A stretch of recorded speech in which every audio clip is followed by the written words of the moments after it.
we have to recognize and facilitate and propagate the potential of women of being a key security block in our society, a key security block, a building block to make this, all of our societies safer. And Edith has brought a very special dialogue to us this evening, a conversation between two people who have had very close encounters with extreme terrorism and who have a very interesting perspective to share. J'ai élevé mes enfants, mes 4 enfants, parce que je me suis trouvée seule à 23 ans, avec un mariage à 14 ans. Et donc, je me suis trouvée seule et élever mes enfants dans le respect et la tolérance et l'amour pour l'autre et le partage. I think Brixton Mosque in itself, your note, has been one of the foremost in the mosque that have always fought against violent extremism. Individuals didn't actually become radicalized in the mosque, but as a convert mosque, I think we were among the first convert mosques run and led by converts in London, and that attracted the attention of a lot of extremists because they saw that the youngsters were very susceptible, that they were coming into a new religion, and they wanted to give them a narrative which they felt were conducive to attracting them to violent extremism. Mon fils est un très gentil garçon, bien élevé, et qui n'a jamais montré qu'elle va être parmi l'extrémiste. Zacarias, when he joined the community, he'd come fresh from France, very amiable, very friendly, very warm personality, very intelligent as well. And what we saw is that he engaged and emerged himself in the community. He was working in a local business that was run by one of the elder community members. However, what we noticed about the changes is that he would start coming back to us saying he'd been to alternative study circles that were not in mosques, in these alternative venues. And he would start challenging us about our view of jihad. So could you have reached out to Zacarias' mother?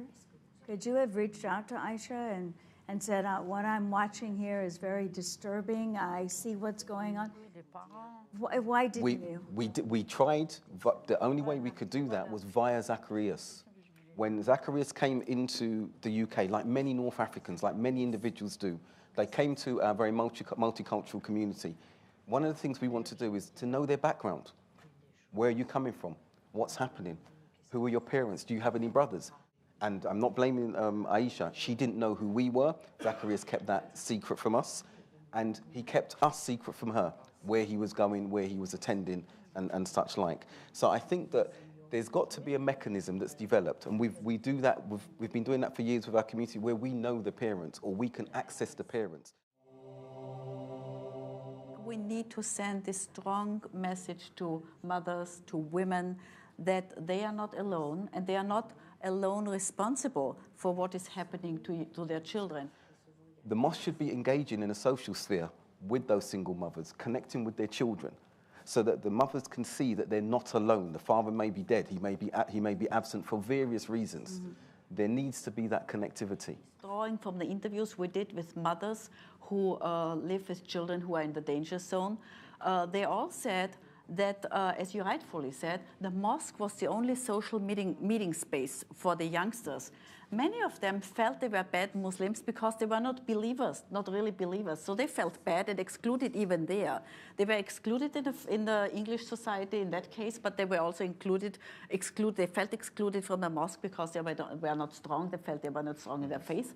And these mothers came, that was a group of mothers, they came to the conclusion that they have to open up the private space for these youngsters, open up their homes, at least they know the friends. Right? You rightfully said, she did not know who were the friends. That's she didn't know about you. So this is a very strong message that comes from the women. Open up your communities, open up the private space and the potential secular space. You know, we can't, living in Western societies, we can't pretend it's all about faith and religion. No, there's a strong secular belief as well. And it's right, it's okay, it can be okay if these young people feel more drawn to that secular space, and we have to take care that that secular space is welcoming them. So I think we need both sides.